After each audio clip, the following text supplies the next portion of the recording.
Hello అండి. కథా ప్రేమికులందరికీ మీ లక్ష్మీ శ్రీనివాస్ నమస్సుమాంజలి. లక్ష్మీ శ్రీనివాస్ కథా కాలక్షేపానికి అందరికీ స్వాగతం, సుస్వాగతం. ఈనాటి మన కథా కాలక్షేపంలో నిరుపమ రావినూతలు గారు రాసిన కథాకావ్యం స్వాభిమానం నా మాటల్లో.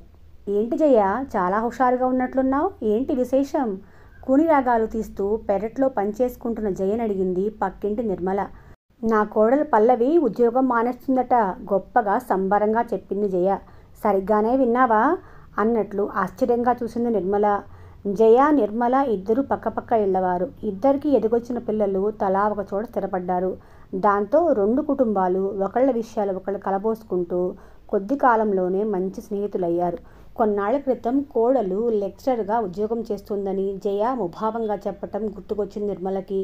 ఉద్యోగం చేస్తుంటే సంతోషించాల్సింది పోయి అలా డల్గా ఉన్నావేంటని అడిగినా పొడిపొడిగా మాట్లాడి మాట దాటేసింది. దాంతో నిర్మల మరీ రెట్టించలేదప్పుడు.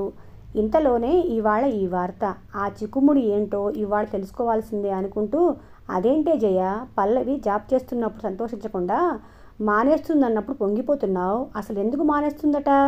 హాయిగా కొడుకు కోడలు ఇద్దరు జాబ్స్ చేసుకుంటూ ఉంటే వేడినీళ్ళకి చన్నీళ్ళలా ఉండేది కదా.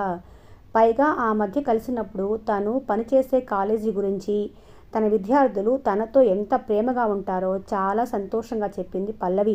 ఇంతలోనే ఏమైంది? రిజైన్ చేయాల్సినంత కష్టం ఏమొచ్చింది? ఇంట్లో అంతా బాగే కదా అని పరామర్శించింది నిర్మల. దానికి జయ గట్టిగా పకపకా నవ్వి, ఇప్పుడే అంతా బాగుపడుతుంది నిర్మల, నీకు తెలుసు కదా, మా అబ్బాయి నవీన్ సాఫ్ట్వేర్ కంపెనీలో సీనియర్ మేనేజర్గా చేస్తున్నాడు. మంచి జీతం, పెద్ద హోదా, అంతకు మించిన పని ఒత్తిడి. ఈ వర్క్ ఫ్రమ్ హోమ్ పుణ్యమా అని ఉదయం లేచిన దగ్గర నుండి అర్ధరాత్రి వరకు మీటింగ్లని, డెడ్ లైన్లని, ఎడతెగని పని. ఇది చాలదన్నట్లు పల్లవి పొలోమంటూ పొద్దున్నే కాలేజ్కి వెళ్ళి సాయంత్రం ఈసురోమని వచ్చి ఏదో అంత ఉడకేసి వీడికి పిల్లలకి పెడుతుంది. ఎదిగే పిల్లలు, వాళ్ళ చదువులు, తిండి తిప్పలు ఇవేమీ పట్టకుండా చేసే ఆ లెక్చర్ గిరి అంత అవసరమా?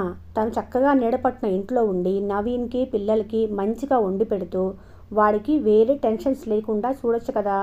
నెలంతా సచ్చేంత చాకిరీ చేస్తే ఆవిడకొచ్చేది 15,000. అది నా కొడుకు కారు పెట్రోల్ కూడా చాలదు. నవీన్ నెలకు లక్షలు సంపాదిస్తున్నాడు. అవి చాలవా వాడు సుఖంగా ఉండటానికి? ఇవి చాలక పుట్టినరోజులని, పెళ్లి రోజని మేం బంగారం, బట్టలు బహుమతిగా ఇస్తూనే ఉంటాం. ఇన్ని చేస్తున్నా ఇంకా నేను నా ఉద్యోగం అనుకుంటూ వెళ్తుంది పాపం నవీన్. అటు తన ఉద్యోగం, ఇటు ఈవిడ ఇంటికొచ్చేసరికి ఇల్లు పిల్లలు అన్నీ చూసుకుంటూ సహస్రావధానం చేస్తున్నాడు. ఎవరు సుఖపడుతున్నారు ఈవిడ వెలగబెట్టే ఉద్యోగంతో? ఎవరిని ఉద్ధరించడానికి, ఇల్లు పిల్లల్ని చూసుకోక అంటూ ఆవేశంతో రొప్పుతూ కాస్త ఆగింది. నిన్ననే నవీన్ ఫోన్ చేసి పల్లవికి అన్నీ మేనేజ్ చేసుకోవడం కష్టంగా ఉందని, అందుకే జాబ్ రిజైన్ చేస్తానందని చెప్పాడు. పోనీలే, ఇప్పటికన్నా వాడు పిల్లలు కాస్త స్థిమితపడతారు సంబరంగా చెప్పింది జయ. సంభ్రమంగా వింటున్న నిర్మల, ఇంతకీ ఎందుకు మానేస్తానందో కారణం వివరంగా కనుక్కున్నావా అని అడిగింది. పొద్దున్నే అందరికీ టిఫిన్లు వంట చేసి క్యారేజీలు సర్ది పిల్లల్ని స్కూల్కి పంపి మా వాడికి లంచ్ రెడీ చేసి పెట్టి కాలేజ్కి వెళ్ళి పని చేసి వచ్చి మళ్ళీ సాయంత్రం వంట పని, పిల్లల పని అంటూ పని చేసేసరికి నొప్పి తెలిసొచ్చి ఉంటుంది. నేను ఎప్పుడు ఫోన్ చేసినా తను బిజీ. ఎందుకు వచ్చిన తిప్పలు? ఇంటి పట్టున ఉండొచ్చు కదా అని ఎన్నిసార్లు చెప్పినా వింటేనా? జీతం తీసుకొచ్చి మాకివ్వు, నీ తిప్పలు నువ్వు పడు అని అత్తమామలు ఉండే ఈ రోజుల్లో హాయిగా ఇల్లు పిల్లలు చూసుకోమ్మా అన్నా కూడా వినిపించుకోలేదు ఇన్నాళ్ళు. ఇప్పుడు తెలిసొచ్చినట్టుంది కచ్చగా అంది జయ. నిర్మల అన్యమనస్కంగా కాసేపు మాట్లాడి వెళ్ళిపోయింది. మర్నాడు నిర్మల ఇల్లు కాస్త చూస్తూ ఉండమని, తాము తమ కొడుకు దగ్గరికి వెళుతున్నామని, ఎప్పుడొస్తామో తెలియదని చెప్పింది. ఉన్న పళంగా ఈ ప్రయాణం ఏంటని అడిగిన జయకి, ఒక విధంగా దీనికి నువ్వే కారణం జయ. రాత్రంతా నువ్వు చెప్పిన దాని గురించే ఆలోచన. పల్లవి నిస్సహాయంగా తన ఇంటి వాళ్లే మాటల తూటాలతో పొడుస్తుంటే వేరే దారి లేక జాబ్ వదిలేస్తుందేమో అనిపించింది. అలాంటి పరిస్థితి నా కోడలికి రాకూడదనుకుని ఈ ప్రయాణం పెట్టుకున్నాం అన్నట్లు. నా కోడలికి స్కూల్లో టీచర్గా ఉద్యోగం వచ్చింది. తను పిల్లలు అంతా కుదురుకునేంత వరకు కాస్త సాయంగా ఉందామని వెళ్తున్నాను అంది నిర్మల. అయితే కొడుకింట్లో శాశ్వతంగా పని మనిషిగా చేరడానికి వెళ్తున్నావన్నమాట. అయినా నేను పల్లవి గురించి అన్నదాంట్లో తప్పేముంది ఉక్రోషంగా అంది జయ. జయ, ఈ రోజుల్లో ఆడవాళ్ళకి ఉద్యోగం అనేది ఒక గుర్తింపు. అవసరం. మహిళా సాధికారత, ఆర్థిక స్వావలంబన అని స్టేజి ఎక్కి ప్రసంగాలు చేసేవాళ్ళు కూడా తమ దాకా వచ్చేసరికి తమ కోడల ముందు ఇంట్లో వాళ్ళ అవసరాలు చూశాకే తన పని చేసుకోవాలని అంటున్నారు.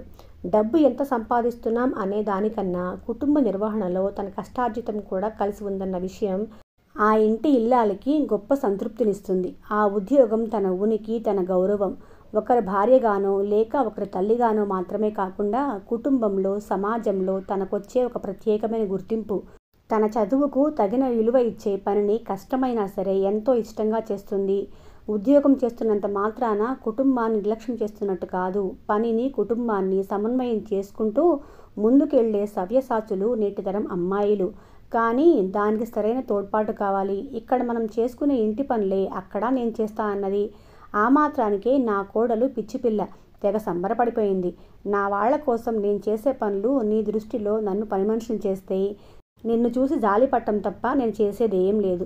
ఒక చిన్న మాట సాయం, ప్రేమగా ఒక పలకరింపు, ఏ పరిస్థితుల్లో అయినా మీకు మేమున్నామనే భరోసా ఈ కాలం పిల్లలకిస్తే మన ఆస్తులేవి కరిగిపోవు చురుగ్గా చెప్పింది నిర్మల. కానీ ఉద్యోగం మానేయమని నేనెప్పుడూ పల్లవికి ఆంక్షలు పెట్టలేదు. ఇది తన సొంత నిర్ణయమే. రోషం తగ్గలేదు జయకి. చూడు జయ, పల్లవి పని గురించి మాట్లాడేటప్పుడు నువ్వు చూపించే విముఖత, మాటల్లో నిరసన, తన సంపాదన పట్ల చిన్నచూపు నేనెప్పుడూ గమనించాను.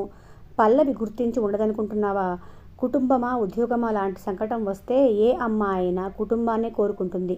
కానీ అంతరాంతరాల్లో ఏదో అసంతృప్తి. అది కొండలా పెరిగి ఇప్పుడు మనం వింటున్న డిప్రెషన్ లాంటి మానసిక సమస్యలు. అంతెందుకు, పల్లవికి ఇల్లు చూసుకోవడం కష్టంగా ఉంది. కాబట్టి నవీన్ని జాబ్ మానేసి ఇల్లు చూసుకోమని చెప్పగలమా? మరి పల్లవికి మాత్రం ఆ పరిస్థితి ఎందుకు? తన సంపాదనతో తను ఇష్టపడి కొనుక్కున్న చీర, అహంతో, అతిశయంతో నువ్విచ్చే నగల సాటి ఎప్పటికీ చేయదు. అది తన స్వాభిమానానికి సంబంధించింది. దాన్ని తూట్లు పొడవటానికి ఒక్క పదునైన మాట చాలు. మానసికంగా ఎంత నలిగిపోయి ఉండకపోతే తనకెంతో ఇష్టమైన ఉద్యోగం వదులుకోవటానికి పల్లవి సిద్ధపడి ఉంటుంది. ఇష్టపూర్వకంగా వదిలేయటం వేరు, వేరే దారి లేక వదిలేసుకోవటం వేరు. ఇన్నాళ్ళు ఇది మీ కుటుంబ విషయమని నేను తలదూర్చలేదు. కానీ నా కోడలికే అలాంటి ఇబ్బంది వస్తే నేను దగ్గరుండి తనను ముందుకు నడిపిస్తాను. అందుకే ఈ ప్రయాణం, స్థిరంగా చెప్పి వెళ్ళిపోయింది నిర్మల. తనెప్పుడు ఫోన్ చేసినా పల్లవి అనాసక్తిగా, పొడిపొడిగా ఎందుకు మాట్లాడుతుందో, ఎంత ఖరీదైన బహుమతులిచ్చినా అభావంగా ఎందుకుంటుందో అర్థమైంది జయకి. ఆ తప్పు ఎలా సరిదిద్దుకోవాలో నిర్మల మార్గం చూపించింది. కళ్లకు పట్టిన అహప్పొరలు తొలగిపోతూ ఉండగా తన ఉద్యోగం మానద్దని, తనకు సాయంగా వస్తున్నాను అని చెప్పడానికి పల్లవికి ఫోన్ కలిపింది జయ. కథ సూపర్గా ఉంది కదండి.